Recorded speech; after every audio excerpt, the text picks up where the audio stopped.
When you are admitted to a hospital, they place on your wrist a white wristband with your name on it. But there are other different colored wristbands which symbolize other things.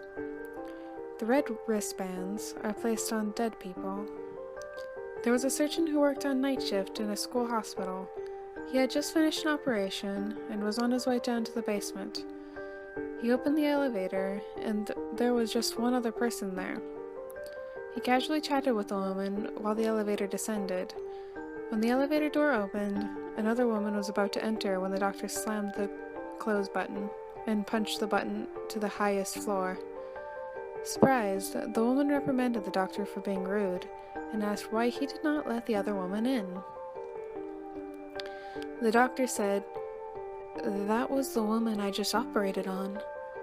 She died while I was doing the operation. Didn't you see the red wristband she was wearing?" The woman smiled and raised her arm and said, "Something like this?"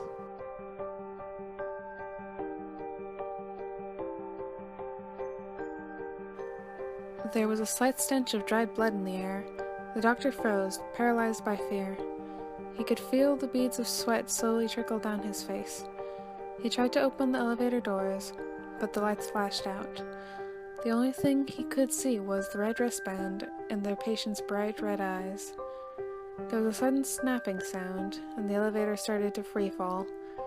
In between the elevator doors, you could see a flash of light every time they passed a floor. The slivers of light shone through onto the patient. She was no longer wearing a robe. She wasn't even a she anymore. It was a shadow figure.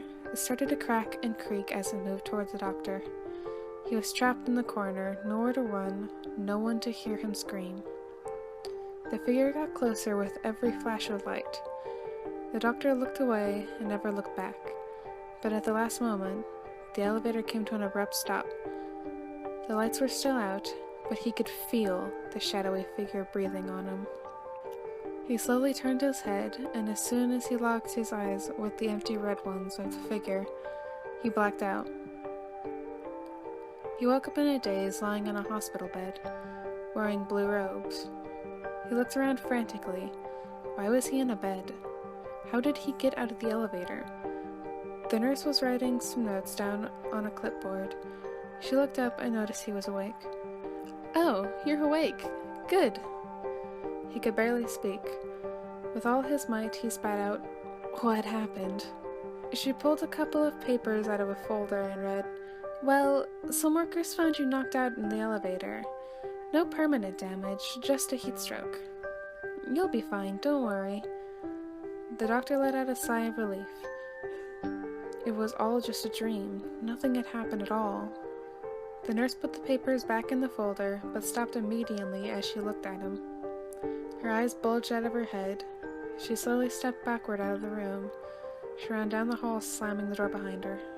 He was in a state of paralysis again. Why did she do that? What's going on? He looked around, at his torso, his feet, to his right. Then his eyes locked on his wrist. There it was, a red wristband.